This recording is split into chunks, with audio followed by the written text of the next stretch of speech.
All right. Welcome, A Little Crazy Podcast. I am David, and with me again is P-H-O-E-B. E. P-H-O-E-B. You got it? I had that A in there. Oh my gosh, it took me a minute. Has anybody ever spelled your name out that way? Don't want to know the kind of spellings I see on my name. F-Y-B-I-E. I've gotten even an A in there. Wait, what did you say that? F? Y-B-I-E. Stop Phoebe. it. Yeah, I don't know why, but right before we did this, I just kind of saw the spelling of your name, and I kind of saw this P-H-O-E-B. Evie. Yeah. That's what my niece and nephew call me. Really? Yeah. So I'm not the first? You're not the first. I'm sorry. We have a guest today. You know, most of us spend our life and journey, I hope, looking for ourselves. We have a guest today that's been her specialty in her work, is really digging in to find herself. What's so amazing about this story, it's remarkable. And I'm involved in it, but I'm one of the beneficiaries of it, so I don't mind bragging on its remarkableness.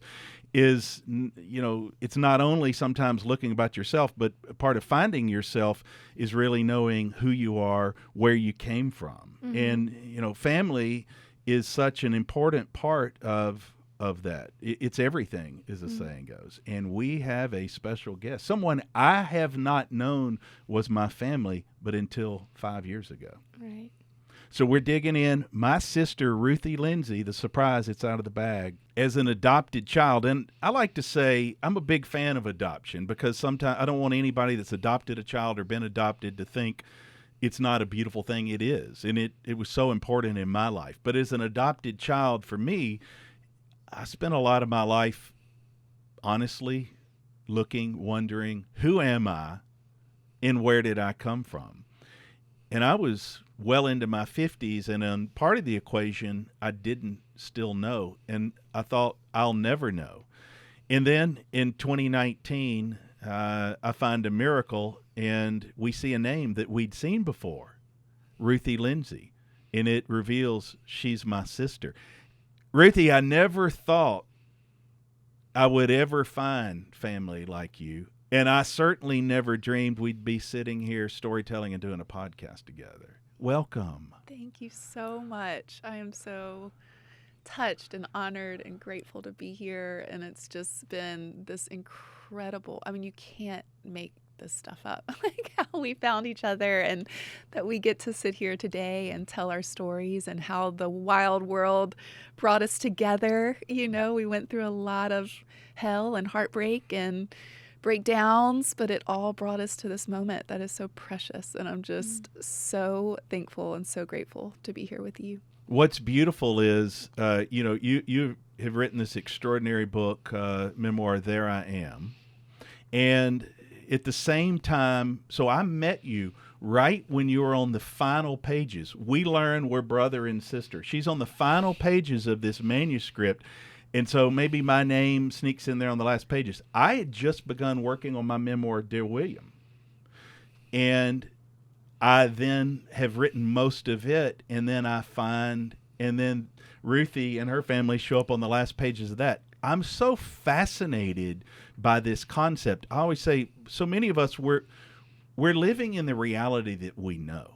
Mm-hmm. So I have this whole entire memoir of this reality I know about me and my life and my family, and you're writing this whole version from your perspective of you and your life and your family, and yet there's this whole other reality we do not know. Yeah, until we do. And I had already turned in my book and completely changed the ending to getting to meet you because, such a huge theme in the book was losing our father and what that brought up and that loss and that heartbreak in the midst of a lot of other devastation that had happened in my life at the time. And all of a sudden I have a piece of him back. And, the craziest piece is like, you look like him more than anyone else in our family, act like him more than anyone else in our family, do the same work as him. It's so mind-boggling. You can't even make it up. And I know we'll dig into it, but there were so many overlapping kismet. Like, you cannot make this up, how many connections we had way before that day in May 2019 when we finally connected.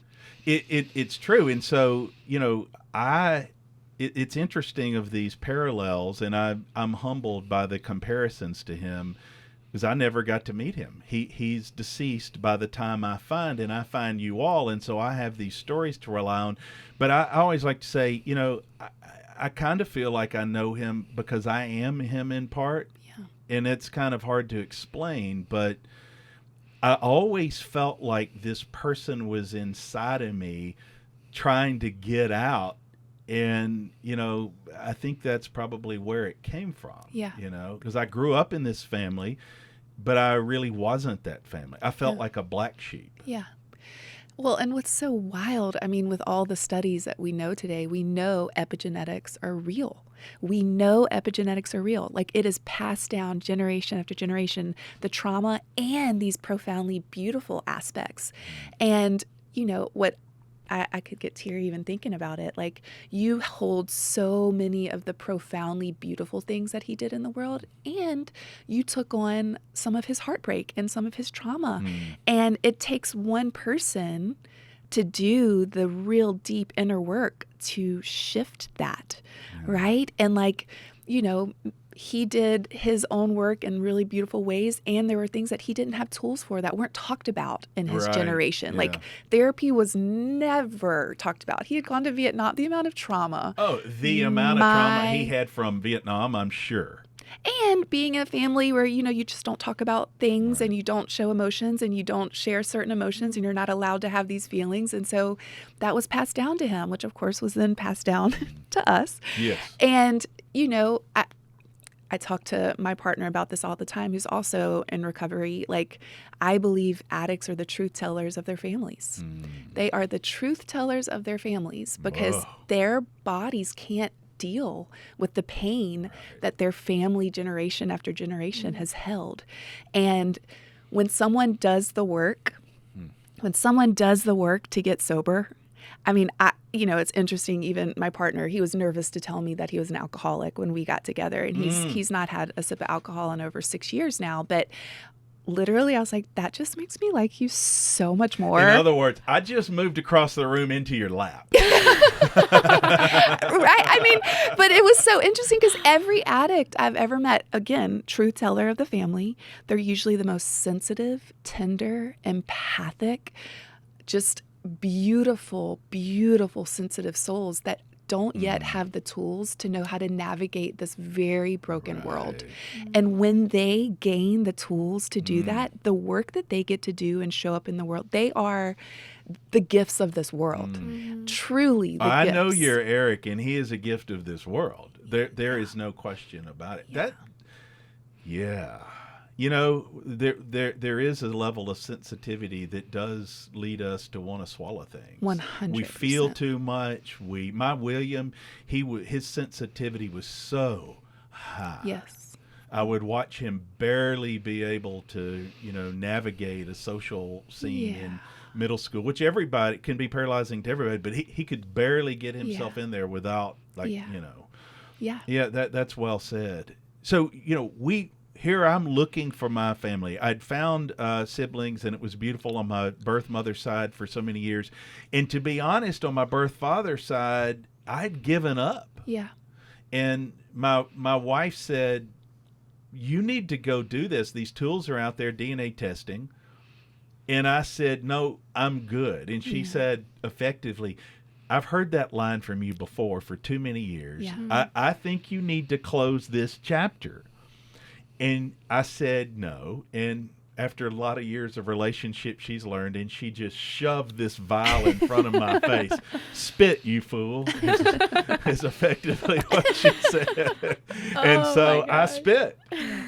And all this bubbly spit goes down in this vial, and she ships it off, probably knowing I never would have gotten to the UPS store to ship it off. And here come the results back.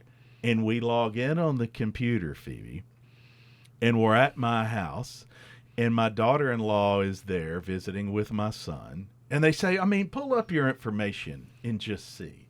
and it pops up. And what day was it? Oh, the day was on the anniversary of the death of my dear William, Yeah. our firstborn child. Yeah. And so we were talking, thank you for that reminder, we're talking about family. Yeah. And my daughter-in-law, Lo, says, I mean, don't you want to know? And my wife says, well, I've tried to make him. I don't know. Let's call the test up and see if there's any answers. She calls up the test, and there's this name. All it says, and there's enough DNA to be a sibling. And there's this name, Ruthie Lindsey. And it doesn't just throw me out of my seat at first. My daughter-in-law says, Ruthie Lindsey, oh my gosh, you know her. I not only follow her on Instagram and social and just love everything she says and everything she does, but her brother, you know, he's the one that came to Mary Hallie's wedding, my daughter. And I about fell out in the floor. And sometimes you go searching and chasing miracles, and sometimes they find you. Yeah. And what a testament that Kent saw this was something that needed to happen and made it happen. Yeah. That's what a significant other that you trust can do for you. Yeah. Because I'm honest, she pushed pretty hard. Just hard enough to annoy me and make me do it. And look what I found. And I tried to say that I'm fine. And I had supposedly done this work, as you're mentioning. But I was only partway through that work, as you're mentioning. It's a journey. Oh, it's ongoing until the day I die. I'll be doing this work. And I feel like I remember so much from your stories, you were so used to doing it alone that maybe in that moment you're like, no, I'm doing this work and I'm doing it fine by myself. And I think Kent saw this part of you that has made you so much more yourself with meeting Ruthie and Tim and all the kids. And now, you know, when you talked at the Honors College convocation, you had a whole row of people there to see you instead of just a few. And it felt good. Yeah. And I think there's a lot of this belief that, no, you do it by yourself and that means you worked harder and you did more. But when other people who come alongside you, you can be so filled up in the work you're doing. And it's so So cool. on that note, that's pretty insightful. You know, Ruthie, I am still learning about myself, and that really strikes home an honest point. As an adopted child, I just sat here in this chair and realized, and I have talked a lot about trying to do it too much on my own. Yeah. But as an adopted child, I was often alone in that family, and I felt so many times like somebody, please come save me. And what it taught me, for better or for worse, I've tried to do too many things alone in my life. And I keep trying to prove I can do things alone, and I still at this age try to fly out sometimes too much on my own. And I'm having to relearn that I need other people. Oh, yeah. Desperately. Yes. What's the Gaber Mate quote? He says, the opposite of addiction is not sobriety, it's connection and community. Like, we are never meant to do this on our own, but it also makes so much sense. As much study and training I've done about early childhood trauma, an adoptee who, you know, for 3 months did not have a parent there attuning to you, nurturing you, and the trauma, we know the trauma that happens in the womb. Your, you know, sweet teenage mama who knew that she was having to give up this baby who I cannot imagine how traumatized she was. Your body was taking all of that in. So your little, of course, none of it's conscious, but your body's taken on the story that I'm alone, I'm abandoned. And so that is what you literally inherently felt in your body. And so it is an unlearning to know that you aren't alone, that you are so held, that you are so connected, that so many people love you so much. But then, I don't know, the beauty of like also bringing in not just, you know, the family that you married into and your blood children, but also meeting this other family that loves you so much, and your chosen family that you've connected with. It's just, that's what healing really is about. You know, it's funny. My wife, I was the alone child. We marry, and she has this huge family. And she used to joke sometime and say, I know it's my big family that attracted you to me. And I say, well, certainly that was an element. Of course there was some, but I did love her big family.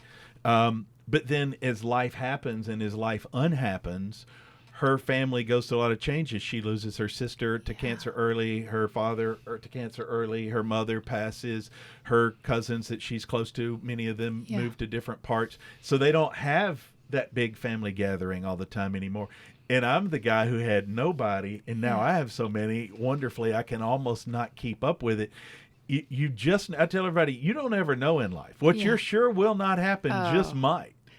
I mean, what's the saying? Like, speak your future and know what it is, and like God just giggles because like we never the mystery, like nothing Man plans and God laughs. Totally, nothing about my life looks the way that I had planned. Nothing looks like not one single thing, and there's been so much pain and so much loss, and all that it's invited me into, I wouldn't change one single thing. To be even just sitting in this room across from you today, I'm like, God is obsessed with us. The universe is so obsessed with us, and and I would love to just share a little of like our end of the story because it was so wild that May when I got that call from Kent.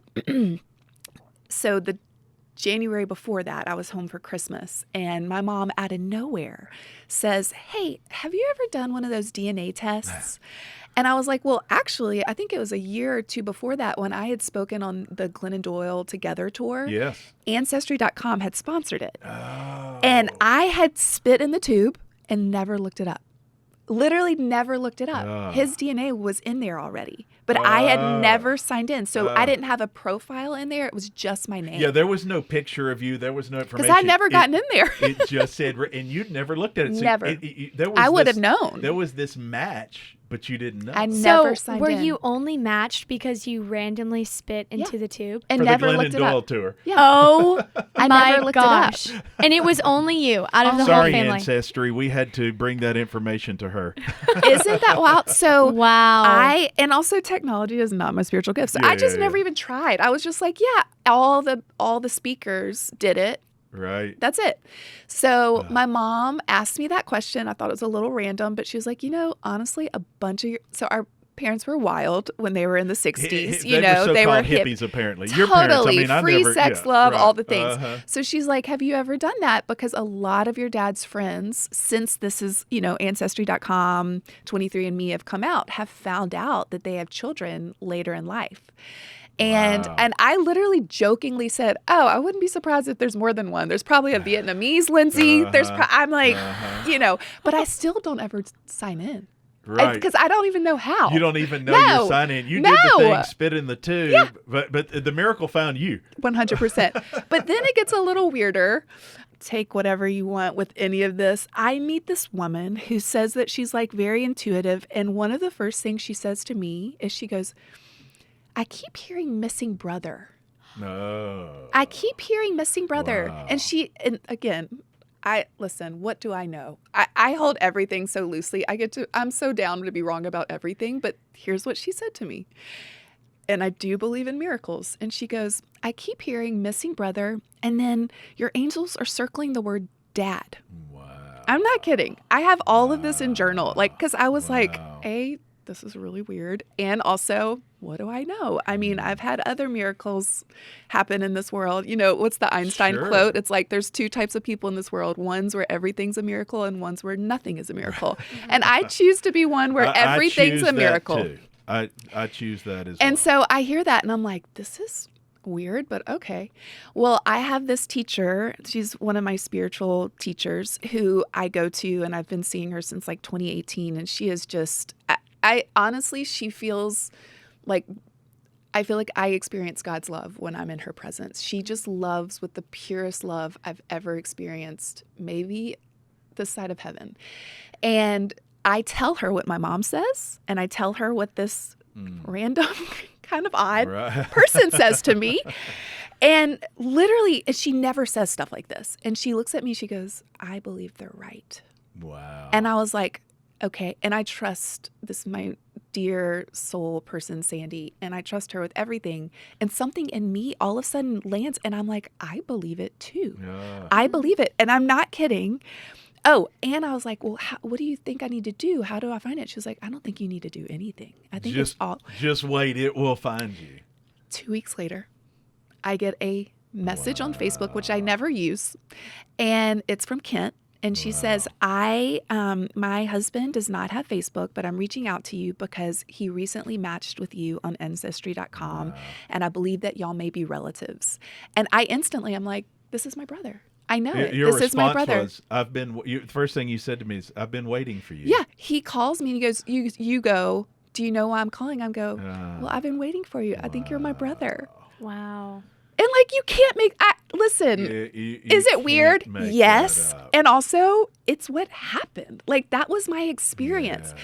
And then the fact that like Lo had followed along, the fact that our Sure. brother Tim had been at your daughter's Came to wedding my daughter's a year wedding. before, like, I believe, and I believe we have a lot of similar beliefs in this, because like I know you believe that you get to hear from William I and you get to do. hear from your daddy. Yeah, And they're my angels. Yes, they're my angels and my same. voices. I connect with my dad, and I ask questions. I ask for guidance. I ask for his help. And I Same. truly believe that our father and his oldest grandson literally orchestrated this on the other side, and God Wow. and our angels and whatever is out there that loves us so much Yeah. for that day That gives me on chill bumps. 6 years after your precious William passed away, It was the for you day. to find us. Like you Everything that I had been looking for the entirety of my life. 26 years. Because even with my birth mother, I didn't have the whole story, Yeah. right? Because she effectively said to me, I'm part of your story, and we've grown in love and learned how to, but it's not mine to speak the whole story. Like if it's meant to be, you will find and figure that out. That's She was wild. taught back in the day, it was the 60s. You got pregnant, you went off. It was a secret. You had a baby. bury They said, forget about this. Yes. Pretend it never happened. Can you imagine No. what she went through with that? No. Can you imagine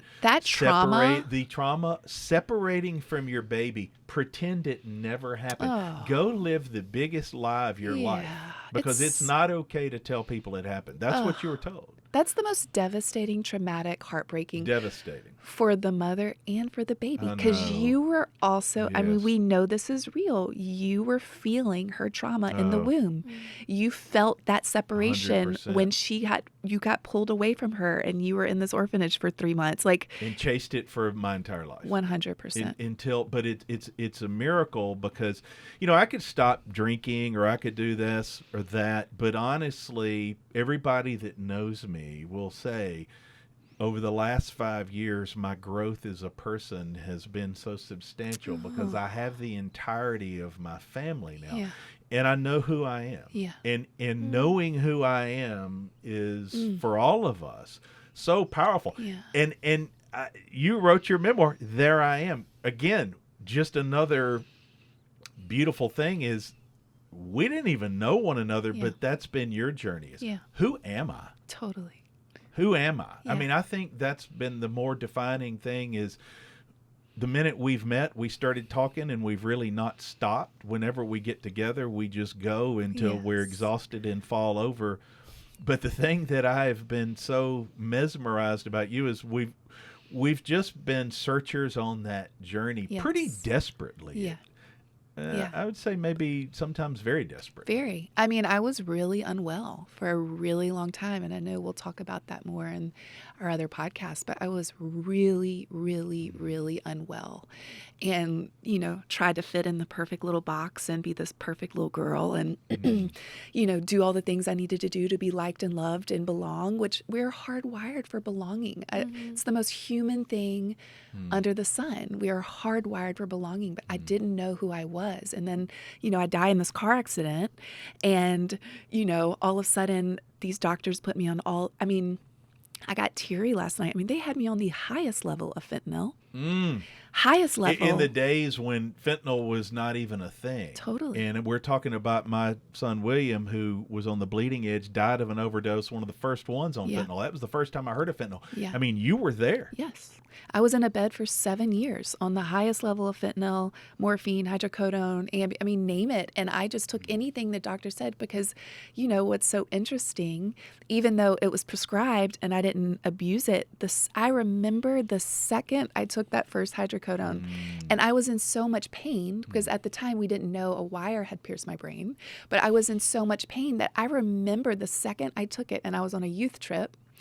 And it was like all of a sudden I didn't have to feel the who am I? I didn't have to feel the pain that was in my body. I didn't have to feel the anxiety. I didn't have to feel the depression. I didn't have to feel all of these confusing mental health things that were going on in my life in these early 20 years, in the early 20s of my life.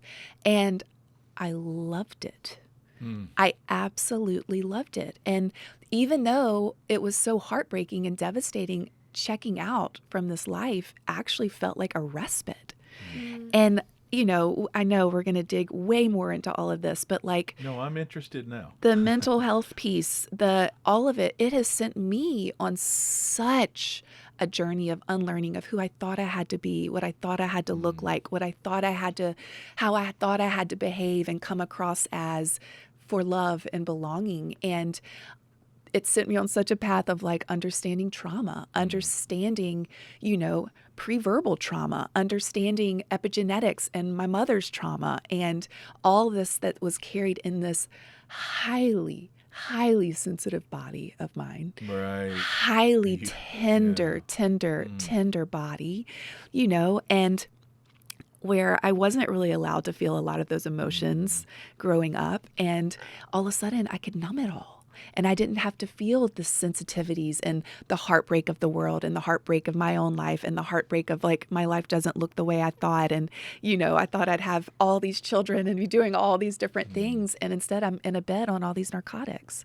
And I think both of our breakdowns ultimately became, as cheesy as it sounds, it's the breakthroughs that come on the other side of that. And, I remember hearing this quote once too, what you thought was the tomb was actually the womb, because I've had so many moments where I'm I just would rather die. This is when I was in treatment or when I was totally in nervous breakdown after nervous breakdown. I just I would literally just pray, God, take me now. I don't want to be here. I don't want to live in this amount of pain, mentally, emotionally, physically. And thank God it has invited me into doing such deep inner work of finding who I truly am outside of the conditioning, outside of what the world tells me I need to be, outside of what even the church tells me I need to be. I get to show up and be a truer, more expansive version of myself. Yeah. And I believe all the trauma, heartbreak, loss that you've experienced also invited you into becoming a much truer, more authentic. I read your words that are so raw, that are so vulnerable, that are so authentic. And that is what is relatable, because it just shows you're freaking human. Yeah. Right? And we act like we have to be perfect and have it all together. And I'm just I'm so done. I don't. No, I am so done with that BS. I'm no, perfectionism sits at my table. There's that little girl in me that thinks you have to have it all together. She is in me, very much so. And I just choose to not let her drive my life. But it's so beautiful to see how God, the universe, whatever you want to call it, has just weaved these stories that at times could have looked like failures. Oh. Utter failures. Absolute failure. Well, let's be honest. We've both had people write us off. Oh, 100. Because we both, we didn't know each other as siblings. But really at the same time, if you go mark time, at the same time, we had breakdowns. Yes. So we were two siblings that didn't know one another. And we're living in different states, and we're both in breakdown. Just catastrophic same time breakdown. frame. Same time frame. Yes. Catastrophic breakdown. Yes. It's almost as if our shared wiring was off. Yeah. Yeah. And frankly, and we gave up on ourselves. We just didn't have the energy to get it all the way through. Or the And- tools. Or the tools. Yeah. And people wrote us off. And I don't blame them, and I don't carry any grudge against that. I understand why they did. We both lost marriages. Yes. We both lost so much that we held so Everything. dear. Yeah, 100%. Everything that we drew up in the picture. Yes. And while I did remarry my wife, Yes. she remarried a different person. That's right. That's She right. remarried a different person. Phoebe is a young person. When you talk to, here I'm 58. Ruthie is much younger than me, but she's not 22. Right. Is that, do you, I wonder sometime if young people look at, because we came out of college with the same ideals as you and the same ideals as everybody else, and we're trying to get this picture. And those of us on the other side of some of this sometimes say, if young people knew what you really had to go through to get into this life, they'd turn around and run back. Is it intimidating? I mean, yeah, I think Fair. That's sometimes just honest. it's terrifying, but Yeah. but every single story that has been on this show has been redeemed. Yeah. And every single hard thing has not happened in vain. Yeah. And none of it has led to a worse life. Yeah. Where sometimes you get deep and you get down, but it's just so, so beautiful to see, okay, whatever I go through, whatever tomorrow brings, I will be strong enough to get through it because it happened. Like, nothing will happen to you if you aren't strong enough to get through it. And knowing that there is someone out there guiding you through. Like, you are not alone. And it's scary, but it's also, in a way, exciting because it's like, wow, I have so much to learn and so much to see. And I don't want to experience heartbreak. No one does, but I've seen so clearly that heartbreak brings so much to your life. Well, it does. And as just you were saying that, I was chomping at the bit to interrupt you because you just took me to something. I had a thought once when I watch a lot of people graduating from college and they're so excited and they're planning their wedding. And I'm not saying it's not important. I'm not saying it's not as big a deal and everything they want it to be, and they deserve all that and go. But so many times they're planning it as their life. And so many times I want to go reach them and grab them and say, you think you're planning your life and you're so excited about that. Really what you need to be excited about and thinking about is, what floors are you going to get to crawl across? It's not the aisle you will get to walk down. What will shape you and make you to finding your joy is you need to be dreaming about what floors you will get to crawl across. Because as Maya Angelou said, something to the effect, it's pretty hard to really know yourself and find that joy and redemption till you have crawled across a floor. Right. And that's the reality when you're about to walk down that aisle or you're graduating or you're moving into this new life. You literally are walking into the world where you're no longer protected. Right. And you will either learn to crawl across the floor and escape it, and you can't see it coming. No. And ask for help. Yes. And I think what's so beautiful is when these breakdowns, heartbreaks, because if you're alive long enough, they're gonna happen. They will come. That is the Earth School experience. We come here to learn. We come here to make so many mistakes, and we get to learn. Like, I don't even believe in failure, because if the only way it's a failure is if you didn't learn from it. Right. And so I constantly get to look at people. I'm like, this is not the end of your story. And anything And that maybe the beginning. I mean, every even, metaphorical death I've had in this life, which I actually also died, but has brought a new birth. It's brought a truer version of me. And the things that died away were the conditioned parts, were the masks, were the things I thought I had to do to belong, to feel love, to get acceptance. That's what's died away, never the essence of who I am. Because that is my eternal... maybe it comes out more, right? Oh, truly. Well, it's like the onion layer. Our essence is always there at the core. And then trauma happens, and these layers and these, ways to protect ourselves and the masks. Like, we come here knowing we belong and are, like, you look at your grandbabies, those babies know that they are loved and worthy and belong and deserve to be here. And then life happens. Right? And then trauma happens. And I wish I could protect them. Ruthie, I read a note to Phoebe the other day. We were finishing something up, and I got a text message, and one of my little sweet, precious grandsons it happens. Somebody in his little school picked on him. Yeah.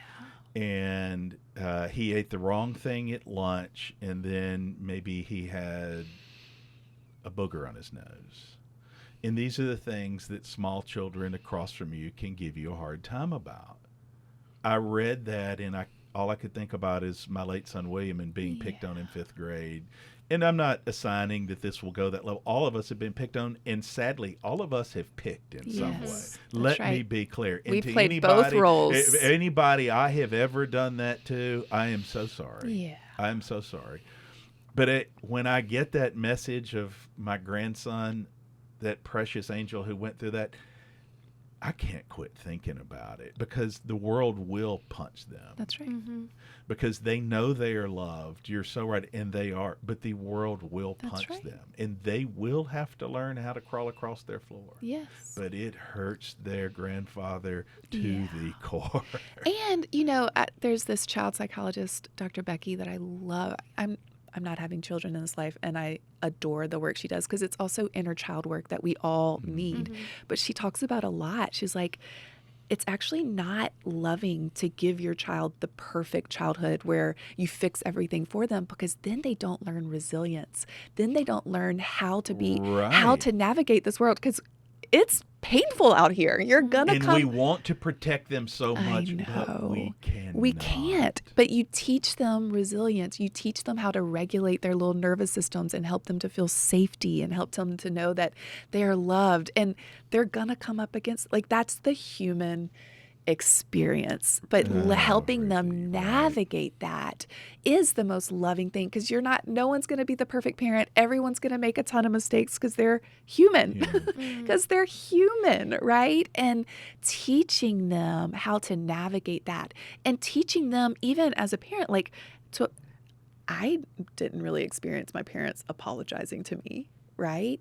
And allowing a parent telling your child, showing them that they're human and they make mistakes and they get to apologize. Right. It's that's so profound for a child to experience, that they get to be human and make mistakes and have emotions and not be perfect is so second stage of huge. My parenting. We buried on 2 things you said. We buried our oldest, William, from an accidental drug overdose, and I decided we will parent differently. Yeah. I will parent differently, and I began to practice and work at vulnerability, and it wasn't very easy, but I had to show my surviving children a human. Yes. And that is breaking. That is not how our daddy was. Oh, no. No one ever called Lloyd Lindsey humble. Yeah. No one ever. They called him a lot of beautiful words. They didn't call me that a lot till recent years, maybe, and maybe still not. That is the greatest gift you can give your children. For sure. I've learned. And I think the greatest thing I've seen from just the sweetest moments with my parents from childhood until now is when I tell them that something happened or a disappointment, and they just go, "I'm so sorry. That must hurt. Yes. I am so sorry." And right. I think, of course, their instinct would be, okay, so now you're going to do this, and then you're going to do this, and now we're going to do this. And as a child, I'm still a child to my parents, just hearing them say, "Phoebe, I am so sorry. Yes. I wish I could drive to Oxford and give you a hug. And I want to sit with you in this." And just any friendship that you have that's like that, that's who you go to. That's right. When things go wrong. That's right. And just this piece of, I'm so sad, and I'm free to be sad. That's right. And you have to feel it, and you have to let it sit, and you have to be with someone who is going to rub your back or wipe your tears and not be like, okay, let's get up, let's revenge, or... it's just my daughter, Mary Hallie, messaged me yesterday. I'm walking out to a big speaking event, and she's all supportive and has let me know, but she's got suddenly this crisis moment in her world going on of children and managing that, and something else has just erupted. And, it's not that paralyzing of life, but it's not small either. And she's emotionally feeling it, and she is in a moment. And I kind of saw some solution, and old David wanted to just take off down that road and go say, do this, do this, do this. and knew David just said, I'm so sorry. Yeah. I love you so much. I'm here. If there's anything I can do, meaning if you tell me something I can do, but let it be your plan. Yeah. I love that so much. One of the things that Eric and I try to do with each other, I don't know where we learned this, but when one of us is really struggling or brings something forward that feels really painful or heartbreaking, the first thing we do is, do you want me to just hug you?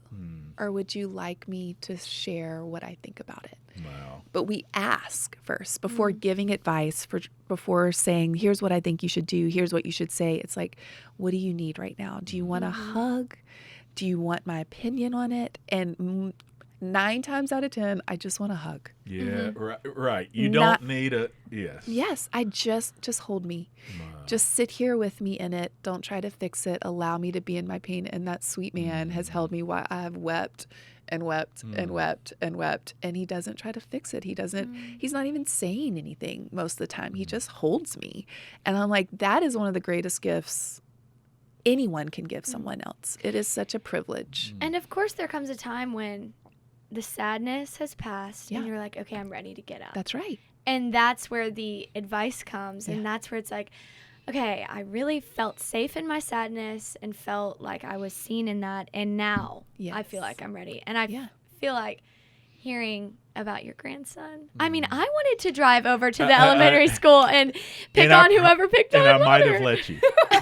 That's how pitiful I needed to fix that one. It I was might have so let you. sad. That hurts me because my precious grandson. Oh, He's so tender. He is so tender. Yes. He is so tender. And I was similar. I cried a lot when I was young.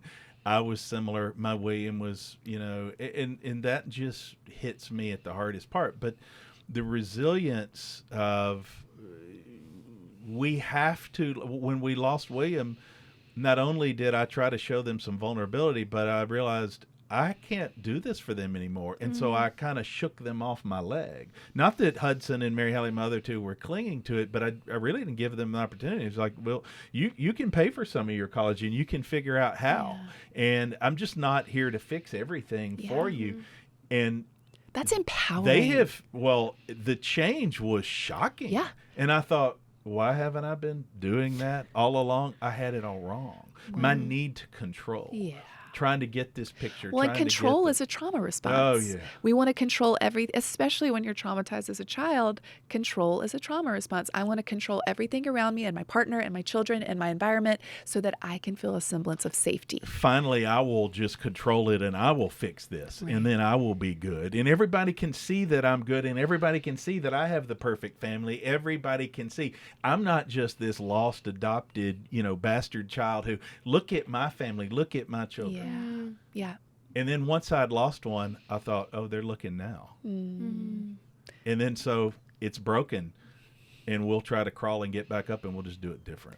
And there's it worked. Something so profound about those moments because I remember when I had my first massive nervous breakdown and my ex-husband was leaving with a good friend of mine. I was on all of these narcotics and I had to move home. I hadn't slept in 2 months. I couldn't take care of myself anymore.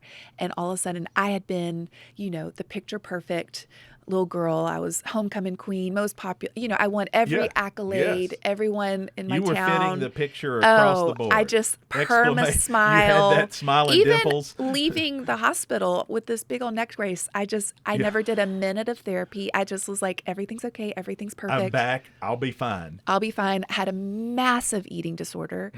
Massive eating disorder. I just stuffed, control. And then all of a sudden, I couldn't hold up the facade anymore. I'd been in a bed for 7 years and this world blew up in so many ways. And all of a sudden, everyone was talking about me. Wow. And for the little girl who every day when I came home from school, my sweet little mama who was taught the same exact thing would say, what did they say about you today? Did they say how pretty you were? What did they say about your outfit? And so, and it wasn't even what did they say, it was what did the right people say about me? So all of a sudden, all these people are talking about me, but it's not because I'm the pretty, sweet, kind, doing all these amazing things in the world. It's because I'm having a nervous breakdown and can't function. Yes. And that for that part of me, that perfectionist part of me that needed affirmation, because I was literally hand-fed, that is my worth in the world, is what everyone outside of me thinks of me. And now that has blown up, because now they think of me as crazy and having a nervous breakdown and losing it all. It was so devastating and heartbreaking, and it makes me want to cry. It was the most important thing. It was so important. It was so brutally, perfectly important, because that began my journey. Now, this has been a 10-year-long journey since then, but that began my journey of unlearning that my value, my worth, my wholeness has nothing to do with what anyone outside of me thinks of me. It's because my innate worth, because I was born, because I am alive, because I am a child of the universe, of God.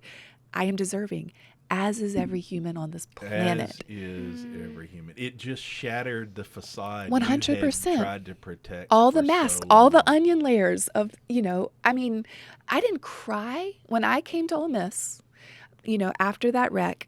I remember, I'm not a part of this world anymore, but I remember Les Newsome at RUF, because I just had a permagrin all the time, which I was going home and I was binging every single day.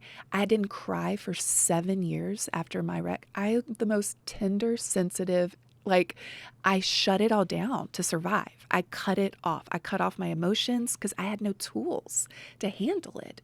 And I remember him saying to me one day, maybe asking me how I was doing, and I just, with my little permagrin, yes, sir, I'm great. Everything's great. And he's like, everything's not great all the time.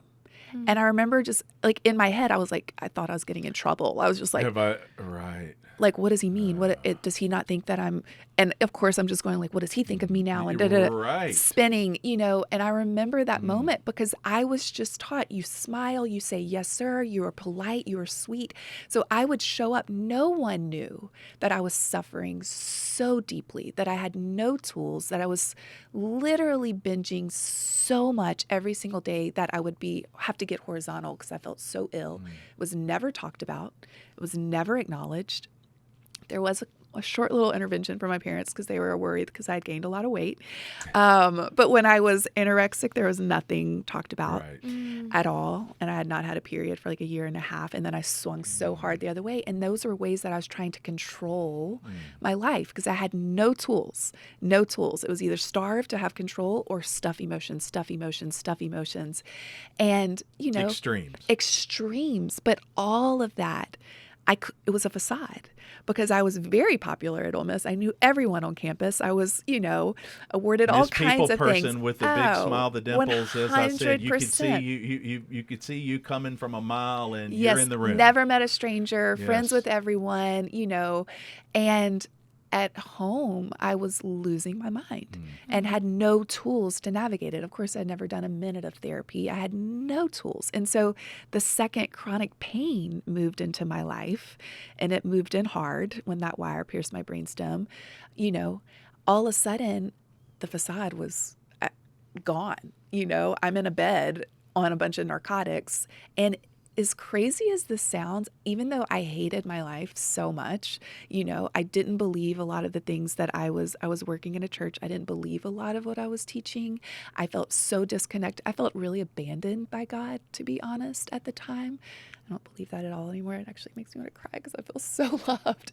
But at the time, I felt abandoned by life. I had married my very first boyfriend because we felt guilty for having sex. I did not feel connected in that. Nothing in my life. I thought, I couldn't get pregnant. That was devastating.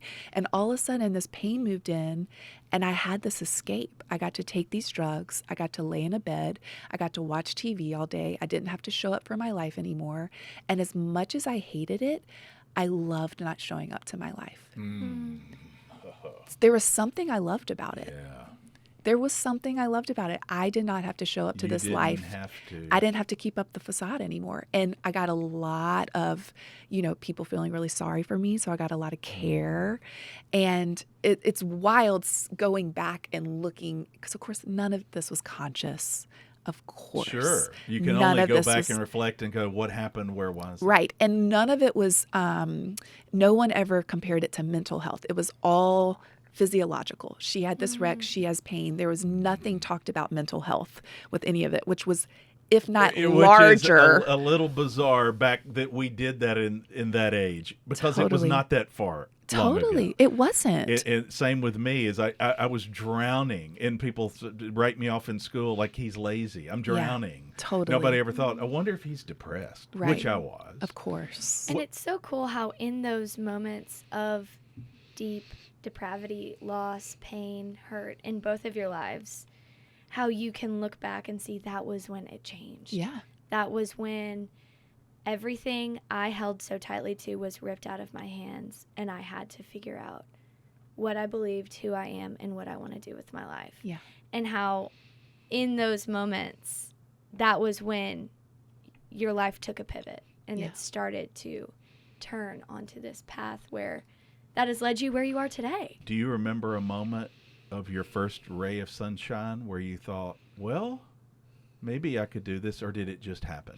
There's been a lot of those moments. And, you know, even the version of me that I wrote about in the book is so different today, which I love that version of me so much. She invited me into this version, and this version of me will invite me into the next version of me. But, you know, at the time, I remember when I moved home and I was so devastated and so heartbroken, and my life was in shambles, and I was losing my marriage and losing the, you know, facade of who people thought I was, and all of my labels and all of that was just crashing and burning. I was no longer a wife. I was no longer this. I was no longer that.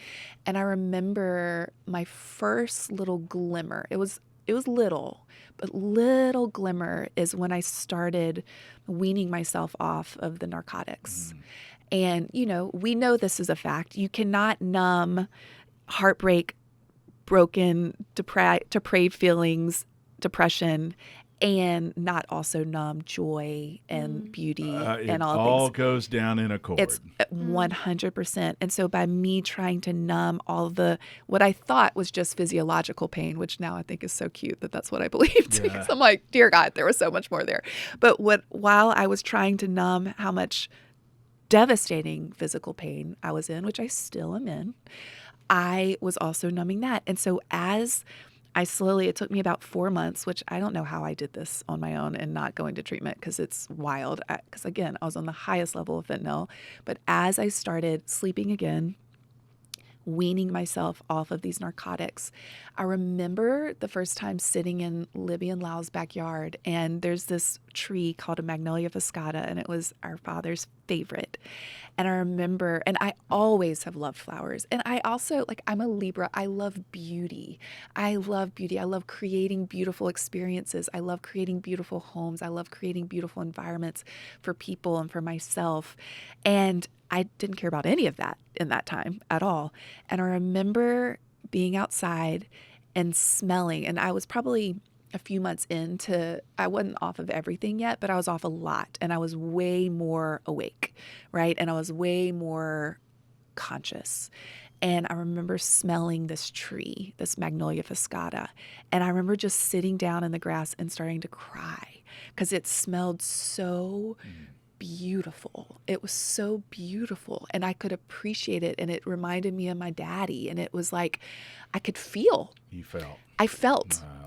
It wasn't just feeling massive anxiety, panic attacks, despair, because I was feeling those things while numbing with all these drugs, but all of a sudden I felt it was tiny. It was such a little glimmer. It was a little tiny sliver of something, but I felt and I smelled it, and it was beautiful. And I was like, whoa, I haven't experienced that in a really, really, really long time. And it was those tiny little glimmers that helped me stay on the path of weaning off of this stuff. And Wow. you know, that path has taken me on there's been another nervous breakdown after that. And Yes. it's taken me on such a path, but that was one of the That first was the moments. beginning. Yeah, it was. She's my sister. She's Ruthie Lindsey. That's still so fun to say.